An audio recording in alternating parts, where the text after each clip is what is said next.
right. Sorry for the delay. Welcome, everybody, to the December 13th, 2023 regular meeting of the Portsmouth, New Hampshire Conservation Commission. Our chair is not here, so I will be chairing as the vice chair today. And the first order of business is normally our meeting minutes, but we are going to be waiting until next month to review those, right? Correct. Yep. Okay. We also have a quorum, but we have our two alternates voting today, which actually is just one alternate at this point. So sorry about that, Brian. Right. Okay, so our next order of business is the wetland conditional use permit, old business, 90 FW Hartford Drive. Anybody want to speak to that? Please introduce yourself. Yes. Hi, my name is Ash Trickery, 90 FW Hartford Drive. Thank you. I submitted a proposal for, I contacted a wetland scientist, so Mark came over, did an evaluation, and did some suggestions of what I can do to do a restoration. So on the area that he talked about, if you scroll, T2 area.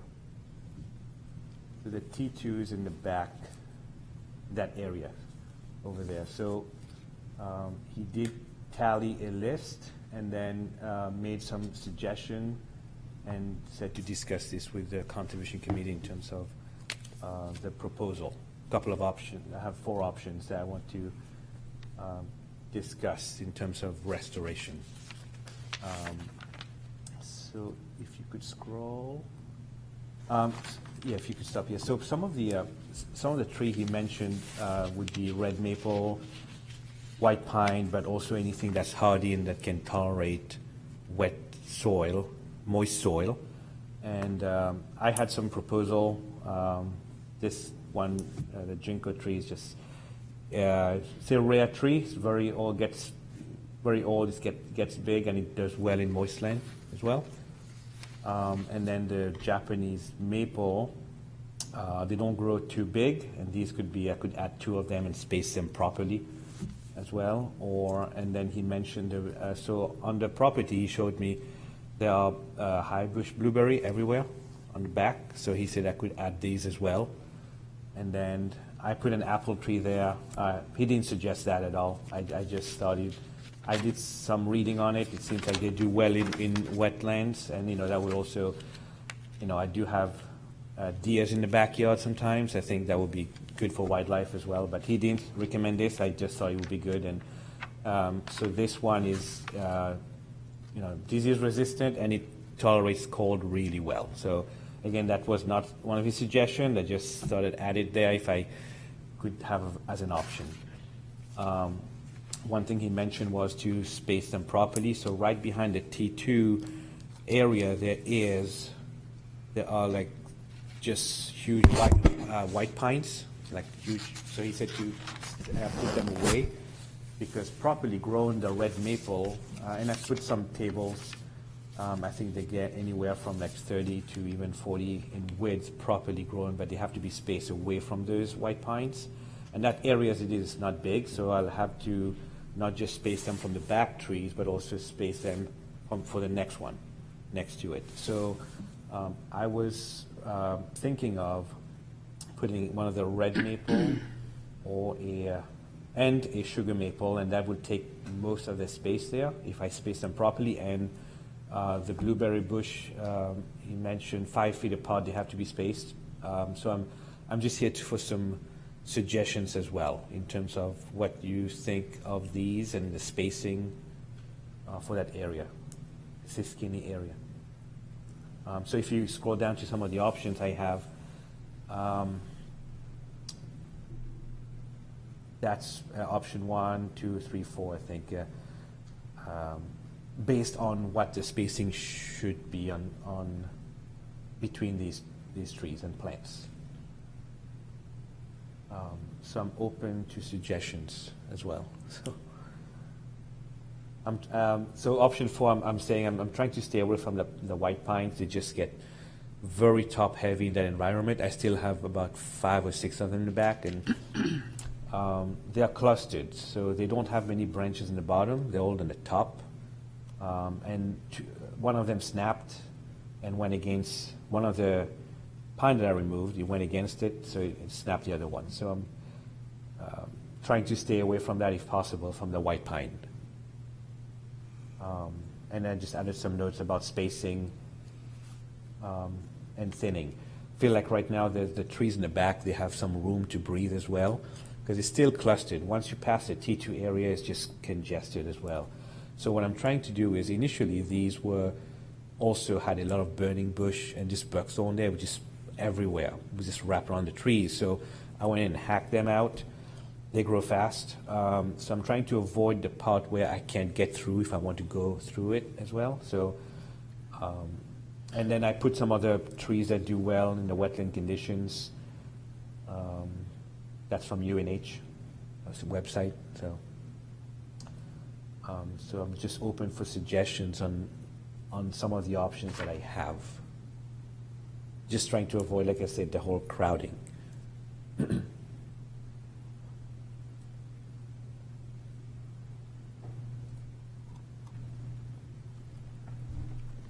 Is that it? Yes, yes, I just need, yeah. Okay. I had some questions up front right away. So thank you. And I was wondering if this is something that was recommended. You didn't get a recommendation from the wetland scientist? He did. He recommended red maple and white pines. So, but you didn't have him do a planting plan per se? He just No, so he said because suggested some trees? he suggested, but he said because the area is tight, space them properly. That's what he said. Yeah.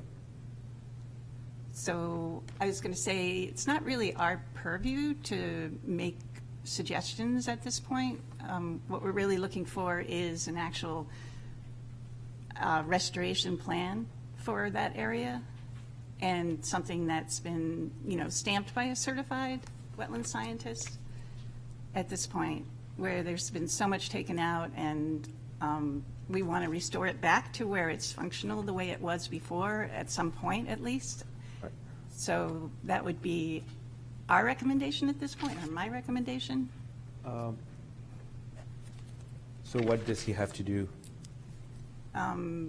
Have the wetland scientist draw out an actual comprehensive, robust planting plan for that area based on the trees that were taken out. Okay. Your recommendations. In terms of quantity, or Could you say that again? in terms of what quantity or Quantity, location, and species, species? Okay. and size of the plants too that are going to be planted? Yeah, I mean, he did write it down, but he said generally 4 to 6 foot shrubs. So I did put that in there, about 4 to 6 foot shrubs that I will have to get.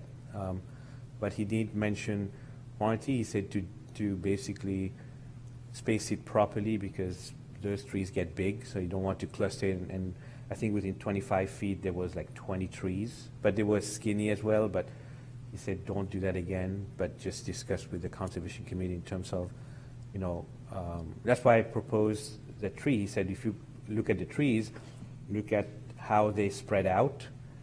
You have to put them away from the tree, at least about 20 feet from the tree line, but maples get pretty wide. So he said, just don't put too many, but put enough that it doesn't cluster everything else like it used to be. So that's what he said. That's why I mentioned one of the red maple that I think, with the proper condition can spread probably 25 to 30 wide. And then basically 25 feet from the first one, put the next one. Because it's a straight line, actually. This area is like a straight line. It's like probably 30, but it's straight. So I have to spin it away and then go straight. So it's not contoured, it's just straight line. So that's why he mentioned just put them about 20 feet from the white pines, but space these from here. And that's what I did. Yeah, we need a wetland scientist to put that together and to draw it out. On this plan?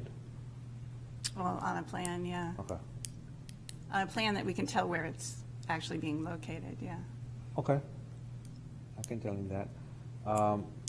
So is that something that then I'll have to submit back to you? Yeah, we could, yeah, I don't know if the commissioners in the meantime have other questions for you. Yes, But I think if you have any other want to questions. postpone till the next meeting and you, or till when you think you can have that for. Yeah, if you have any other questions. So, I don't, are there any other questions? or- I've got a couple questions slash comments on what we might also want to see on the plan. So looking at the map that was provided by the wetland scientist here, and reading his letter, it seems that the markings that he placed on the property, delineated by A1 through A6, are the wetland property, or the wetland edge. Correct, yes. And so it appears that that actually extends closer to the home than the Portsmouth maps had shown. Is that true, that little extra section there? Correct, yes. Okay. I think he said that's where the trees were taken. That's what the blue is. Right, the blue is where the trees were taken, but the yellow on the plan is the wetland as he delineated it on your property, right? I think so, yes, Yes. yes. If we were to see, a plan, a more robust plan for restoration, I would think that we would also want to understand a little bit more about the 25-foot, no-mow zone, and kind of have that information shown on the plan as well. The what zone, sorry? Well, so typically, we would like to see from the wetland edge, 25 feet of no-cut. I mean, that's not always a requirement, but, some sort of information as to how you're going to look at that. You have the edge of the wetland, and then you have a buffer away from the wetland. So Right. what's going to be happening in that buffer? Right, What's I it going mean, to look like? so once you pass the line there, it's just lawn, there's a lawn. Currently, correct. Right. If there's any additional restoration efforts that you would want to, do within that lawn, Right. that would be beneficial to the wetland. It would be beneficial to, the health of the wetland back there. So, Yep. something to consider. In talking with a wetland scientist, it might be something to think about. So basically what I'll have him do is mark on this plan where, location, and species, basically. Okay. I can have him do that. Okay. And the other thing would be like the height of or the age of the plant or whatever, Age of the the height plant. of the plant when you're putting it in. Yeah. So- Yeah, he verbally said it to me, but he didn't write it down, so.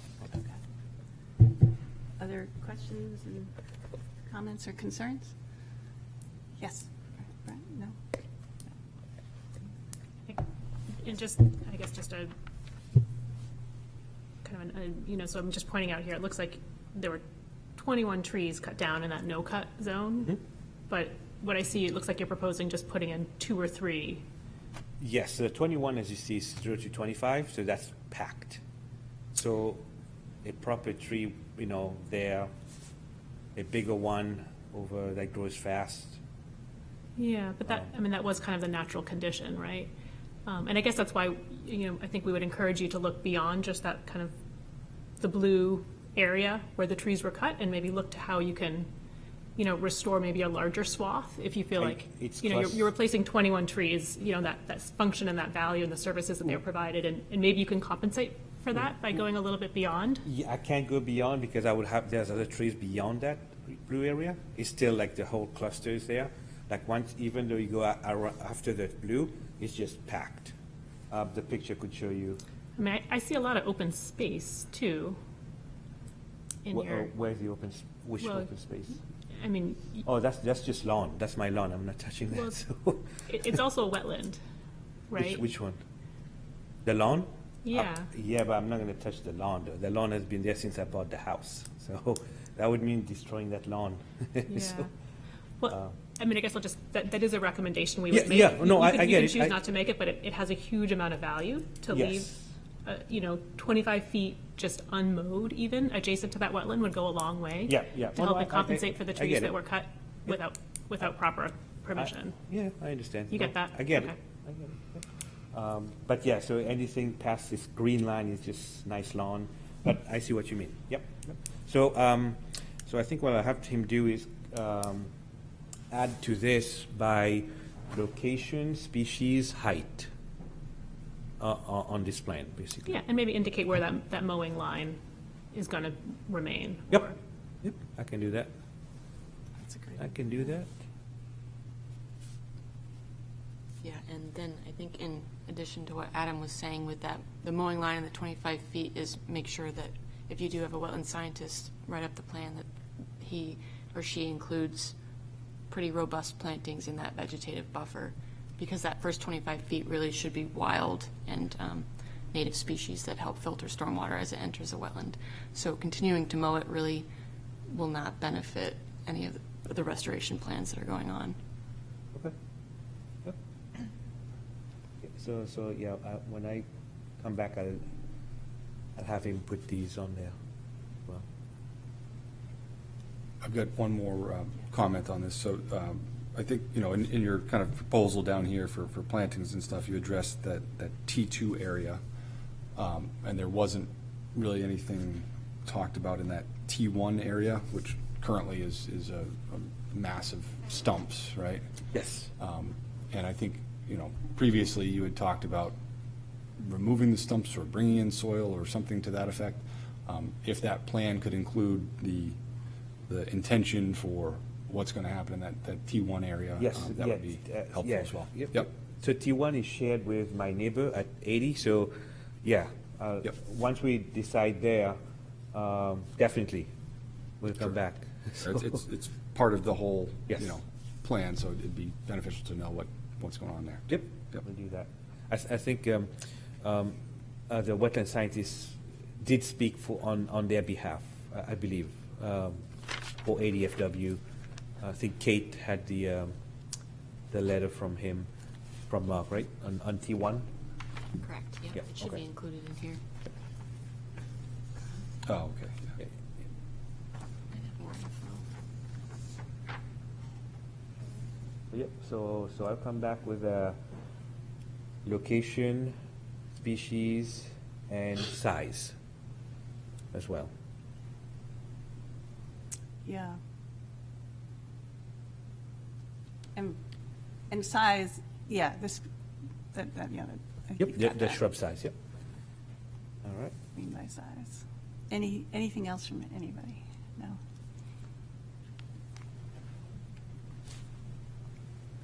So we're adding Nothing all from those conditions into the restoration plan Yeah. to have location, size, height, all that, and then the 25-foot, and then the T1 area.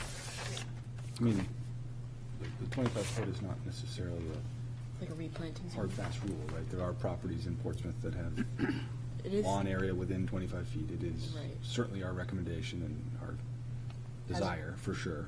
As a restoration, yeah. Yeah, I think just understanding on the plan what's happening in that space is the most important thing, and we can then deal with that. okay. Maybe I'll make all efforts to revegetate first 25 feet. Something along those lines. Yep. So do we want to make a motion here to, whatever, postpone or? Yeah. I'd like to make a motion to postpone until you're prepared to kind of bring a complete restoration plan for us. As outlined during the discussion, Yep, so location, species, size. Okay. right? And the management of that 25-foot buffer as well as the T1 area. Any- The T1, Just what are your intentions? What are your plans for the T1 area? we don't know yet. So I think the way it was left with Mark was, this area was, We're just going to second that motion first before you talk. sure, yeah. go Yeah, ahead. does anybody want to second that? Thank you, Jeff. Okay. Right. Sorry. Yeah, so- We have a discussion point here, so we're just going to open it up to have a little Sure. feedback. Yeah, from you. let me know when I can sit. Yeah. Do we want to discuss now? Get a little more feedback? Nope. Okay. I mean, it seems like one question that's being posed is whether or not you should come back before us before you're prepared to have both the T1 and the T2 issues addressed. Is that a question that you had? So the T1, Take more time. so I just have a question for Kate. For the T1, how was this left with Mark from his letter? Do you know what, because I was under the impression that the T1 was not within the jurisdiction or something. Yeah, it does look like in the bottom of the first page of his letter, he writes, the stumps within the cloud identified as T1 are not located within 50 feet of wetlands. So they're within the 50 to 100-foot buffer. Right. Do you want to amend that? Then? Well, I mean, removal of a tree within that space is therefore allowed. However, if you go in and bring in fill, or I'm not sure exactly what the requirements would be for kind of changing that wetland buffer. Just want to know. Right. Right, So, I mean, it is a no disturbance zone, right? Right. And they have to come before us for any kind of ground disturbance. yes. right, any sort of removal of the So stump existing stumps. grinding, those kind of things, like Yeah. what's going to be happening there. That's a good point. You know, it's, you know, okay if the plan is to restore it to lawn by whatever process, but it is within the buffer, so I think it is certainly something we should have requesting on the plan. And so that's in your motion that way, and it was seconded that way, so we're good? I think we're good, yeah. Yeah, all right. If there's no further discussion, all those in favor? And opposed? And the motion passes. So, yeah, if you have any questions, it's okay to say. Yeah, we'll Go send for out Kate. another letter of decision with the stipulations, and then we can talk offline on how to go about getting wetland scientists to do the work. Correct, yeah. Like I said, I took some notes for T2 at least, but T1, like I said, I was under the impression that was like off. So yeah, we could talk Yeah, offline, definitely. definitely. All right, thank you. Thanks, Thank Ash. you.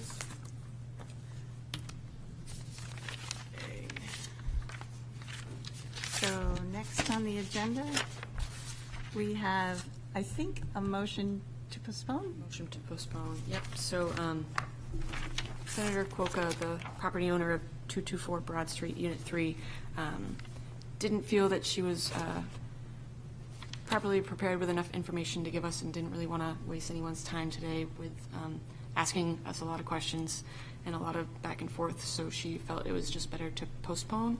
And also her landscape architect was sick today, so he couldn't make it, so she's going to try to come back in January. That's all right. January, okay, great. Anybody want to make a motion to postpone for January? I'll make a Jess? motion to postpone the application for 224 Broad Street, Unit 3 until the January meeting. Thank you. Second? I'll second that. Thank you. Adam? Any discussion? And all those in favor? And anybody opposed? And the motion passes. Thank you. So the next item on the agenda is the State Wetland Bureau application, 60 Pleasant Point Drive. Speak to that.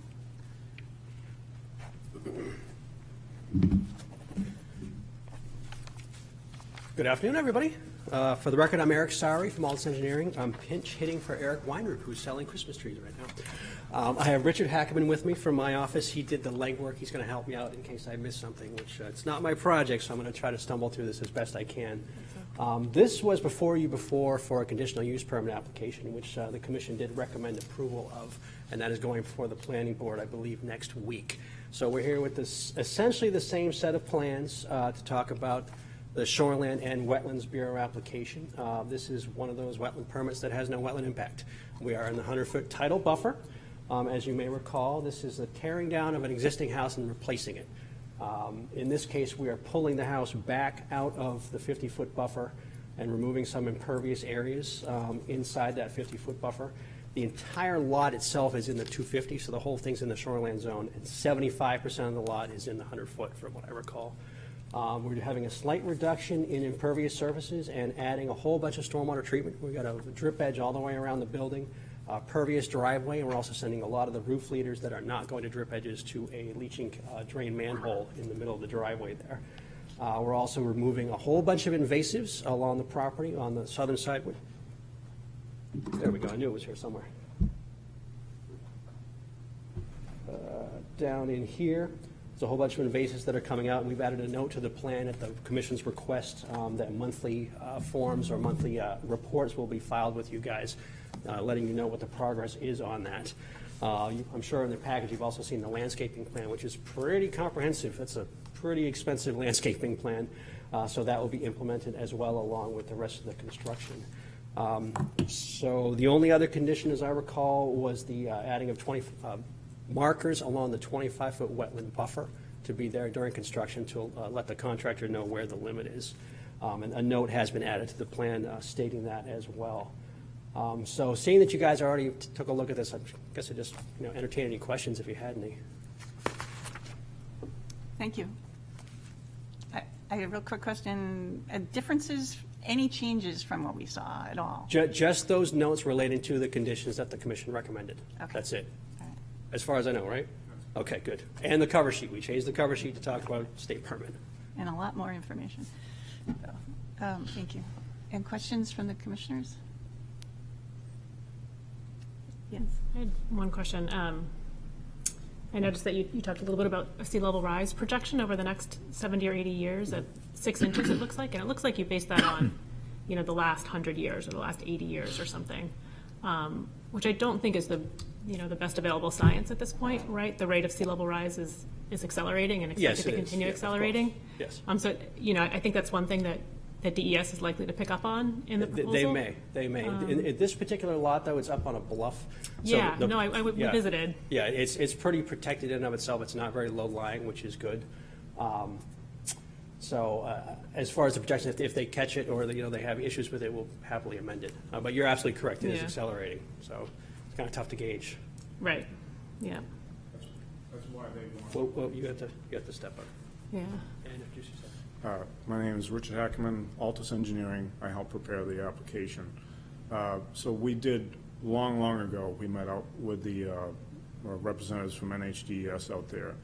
And at the time, in the original concept, the owners wanted to match what was across the water, which was a very robust seawall. And the state calmly explained that that's just not encouraged anymore. So we went back to different consultants, looked at the different options, and that's why we ended up landing with the living shoreline. So that's, I think that's going to go a long ways with taking care of the immediate erosion, solving the immediate problems of the current erosion of the bluff edge, and then also in the future, much easier to repair if there is a big storm or something. You can go back and kind of move around these living shoreline elements a lot easier. So. Right, yeah, and kudos to them for adopting that design. I know those are not simple things to design or implement or maintain. Yeah. And all the living areas are well above projected. Even the most conservative sea level rise for at least the next 75 to 80 years. So we're pretty confident that it will withstand. Right. Yeah. No, I think the house, you're right. The house is probably fine. One thing I just like to convey to folks, just while I have the chance to, right, is that, that erosion that you see along the shoreline is likely to, increase to some extent. And it's a natural process, right? And that sediment washing off the land goes on to kind of replenish the salt marshes in that whole beautiful estuary that you're adjacent to. Yep. So from an ecological standpoint, a little bit of erosion is great, right? It's feeding the rest of the habitats that are adjacent. So just to kind of, you're lucky to live alongside, and not you, but your client is lucky to live alongside this amazing resource, and to just, to just like that dynamic nature. That's what they, that's what comes with that privilege, is dealing with that dynamic nature of the landscape. So Absolutely. yeah. I did forget to point out one thing, and that was that 64-inch silver maple? Yes. A huge, big tree. We're totally saving that. Yes. And we also had verbal buy-in from abutters on both sides. So they were, Jay McSherry on the north side, they was very happy to hear the tree was going to be saved. Yeah, I saw that. Good point. So, any other questions or comments? No? So, does anybody want to make a motion then?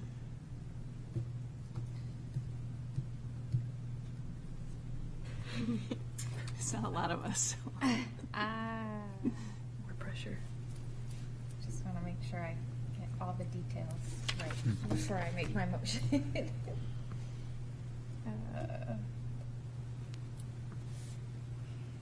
Well, I will make a motion for approval of the wetland shoreline application for 60 Point Pleasant Lane. Is that accurate? Pleasant Point? Drive. Pleasant Point Point Drive. But I knew I was going to mess it up. With the stipulations that this commission previously stated when we approved the conditional use permit in the fall of this year. Which are the wetland boundary markers and the monitoring or, The note on the, yep. yeah, the notes that were made. So you guys know what they are. We know what she means. Great, thanks. Second? I'll second that. Thank you. All right, any discussion? Eric's going to wish he was here, actually. It's like quickest meeting we've had. But yeah, thank you for putting that together. Appreciate it. This is maybe like an internal question, but like splitting up the, the city versus the state permit application, is that? Like, Normally, we try to file it at the same time, Do but you? in this particular case, we went in with the CUP first to get your feedback because we wanted everything you wanted on the state application. We run into this before. One of them was 43 homes, where you guys had some suggestions, and we'd already filed the state application. We had to go back and amend it. It was kind of a mess. So we found this to be a cleaner process. It means we come before you twice.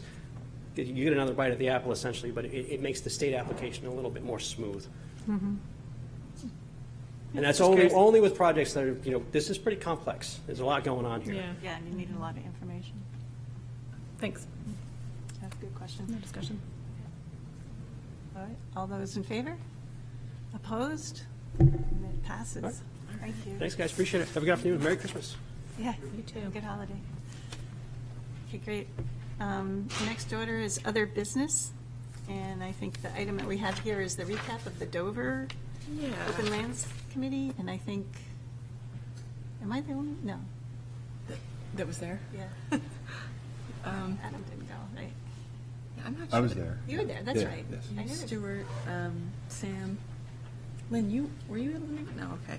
So maybe I'll do a very brief recap, and then maybe I'll save a more in-depth recap for January when we have some more people, and we also will have a new member by January that we can update them on. But in, what was it, a week after our November meeting, we met with Anna Boudreau, who is the chair of the Dover Open Lands Committee, and so she kind of gave us this awesome informal discussion that just ran through how Dover started their land conservation process and how they went through different iterations of going through evaluation criteria and sort of narrowing it down, how they had different members of their committee go out and talk to people or just send out information and had people come to them. So she went through just sort of a list of good practices and advice, and she sent around a lot of great handouts that I can forward again. But basically just kind of gave us a head start on what we should be thinking about if we start a work group or a subcommittee on conservation land acquisition, which it sounds like we're thinking of doing soon. So we have some stuff to start with at least. Yeah, but I'll do a little bit more in depth maybe in January and send around everything and maybe print out some more handouts. But that's what I have. Yeah. Thank you. That's the one that was on video, right? Yes. there's- Right, yeah. I started to watch it, but I didn't get a chance to get through it all, so Yeah. I'll make sure I do that before the January meeting. Yeah, it was pretty good. Yeah, it didn't go over or anything like that, so it wasn't too long, and Yeah. she was pretty concise. It was good discussion and great questions, I think. So, yeah. Yeah, I I'm suggest sorry, I watching it. couldn't make it. Yeah, it was hard. It's like getting- So many Wednesdays now in the month are just being taken up by stuff in the afternoon, so. Yeah. So when and we'll set up a time to discuss that subcommittee idea or smaller committee to see. So Anyone's keep in mind, interested. after you watch it, think, "What- do I want to get involved in this? And hopefully we can get people interested, because the capacity is the biggest thing. Right. So the Dover model is, they've got a whole separate committee, an open lands committee is, it's not like a subcommittee of the Conservation Commission, it's just its own committee. It's a separate Okay. committee. They do have, I think, it's one or two, I think, members from the Conservation Commission on it. I think it's one now. And was she saying that they reported directly to city council, or they just Oh, I worked don't know. alongside? I'll have to go back and ask, but, yeah, they seem to work a lot with different committees and then the council and planning board too, so they're very active. Dover has a lot of committees. Does Portsmouth have any other committees that think about, I don't know, public lands or, Yeah, they have a, what is the committee that does the recreation part of it? It's not the recreation, there's a recreation committee, I think, or, I don't know. and then there's another one that, Parks and something. yeah, Parks and Recreation. There's a governance Trees and committee, greenery, yeah. Trees and Greenery, and the governance committee thinks about it, but there is one other one. I don't It's know. almost like an open space committee or something, but I think they might have had one when they were doing the Pula study. Peter might know more, but I think he's deep in do you know, all, sea yeah, now. you're busy. You know all the committees that are associated with that, like With, like open space or, yeah, Come on down. sorry.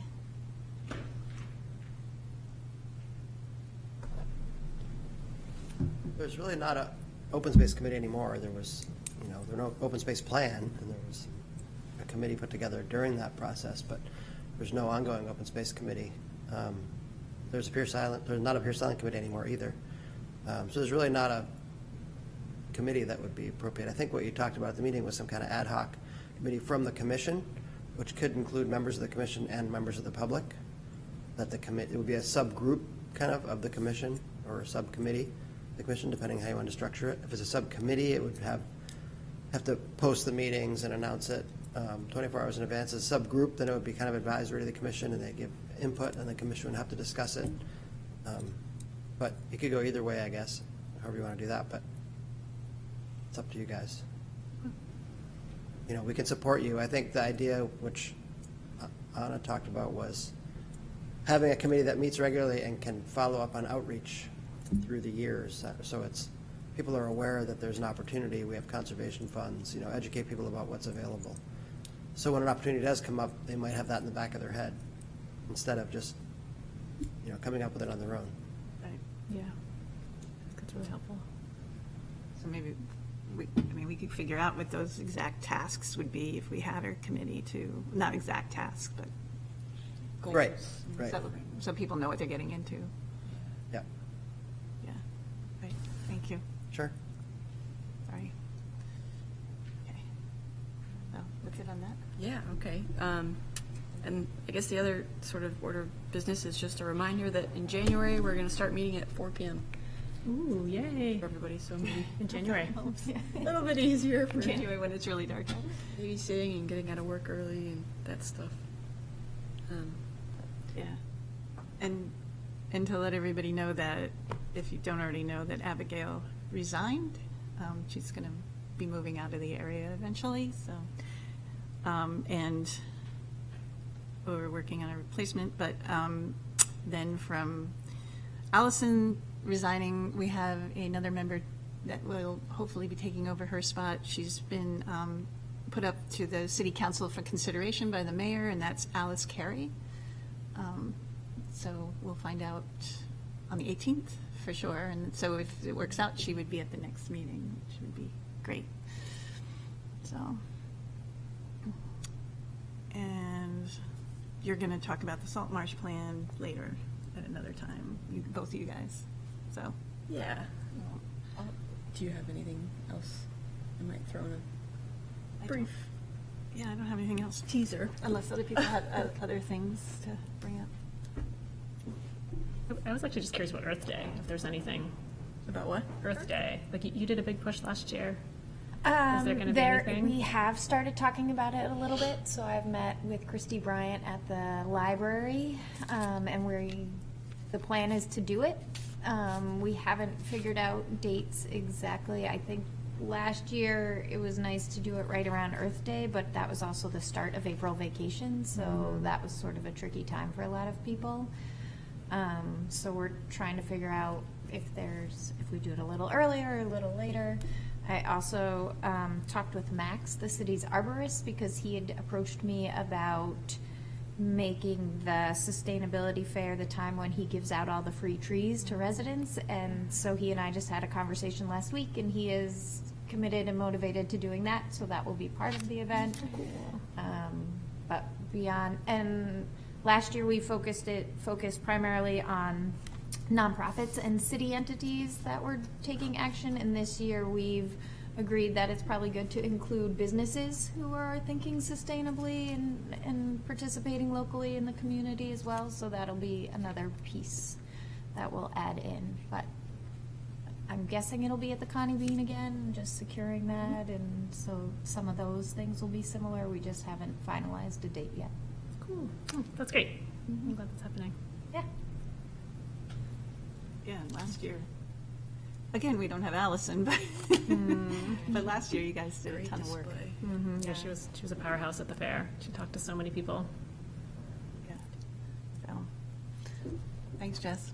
Yeah. I know some conservation commissioners do giveaway of rain barrels as well, kind of around events. Sometimes there's like a painting thing that's part of that. I don't, just something to think about. Hampton does the painting. Yeah. I have two 55-gallon drums that need another life, so you're welcome to them. We've done that before where we've had schools, students paint them and then raffled them off and given them rain barrel kits with them, and proceeds went to nonprofits, so. Yeah, could roll that into the event. Mm-hmm. That'd be fun. Yeah. Okay. And are you all set? I'll just do a quick teaser plug, and hopefully we can talk more about it in January, February when we have some exciting news on it. But through the New Hampshire Climate Adaptation Work Group that the city of Portsmouth is a part of and Lynn is a part of, we were asked to contribute to a NOAA grant sort of project. So there's going to be 6 huge projects going on in the Seacoast that apply to NOAA, like climate resiliency and sort of based on coastal resiliency projects. And so we are submitting a project for a Portsmouth Salt Marsh Migration and Resiliency Plan that's based off of the work that Lynn and her team at Great Bay did for the state Salt Marsh Plan. So we're working with Lynn, Peter and I, and the rest of the team over there to sort of figure out the scope of work for having a consultant come, hopefully in the next few years, write up a plan for Portsmouth and do some on-the-ground work with salt marshes and make some recommendations for maybe like salt marsh buffers specific to salt marshes or regulations and ordinances surrounding salt marsh protection, and also like development protection and migration pathways and sort of best practices. So that's been a scramble the last few weeks, but that's a quick update on some exciting things that might be in the pipeline. And that's my Very spiel. cool. Yeah. Thank you. Now I have all kinds of questions about that. Yeah, that would be interesting. Okay, so if there's nothing else, anybody want to make a motion to adjourn? I'll make a motion to adjourn. Great, second. Second it. Second over there. All those in favor? Have a nice holiday. Ooh, happy This is great. holidays. Oh, and it's the shortest meeting.